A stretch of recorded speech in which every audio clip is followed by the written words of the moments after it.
আদরের সন্তান বিয়ে করলে হয়ে যায় বাবা মার কাছে পর। বিয়ের পর বাবা মা ভাবে ছেলে আর আমাদের নাই, হয়ে গেছে বইয়ের, হয়েছে স্বার্থপর।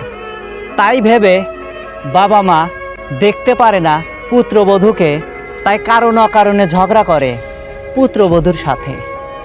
পুত্রবধূ না ভেবে ভাবতো যদি মেয়ে, তাহলে কি ঝগড়া হতো, থাকতো সবাই সুখে। এমনটা তো হয় না কোনো পরিবারে।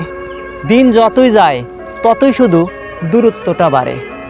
আস্তে আস্তে হয়ে যায় ছেলে বাবা মার কাছে পর। পুত্রবধূ যতই ভালো থাকে তবুও শ্বশুর শাশুড়ির কাছে থাকে স্বার্থপর। অনেক সময় খুন হয় পুত্রবধূ শ্বশুর বাড়িতে। পুত্রবধূ বুঝতেই পারে না কোন কারণে তার জীবনটা গেল চলে।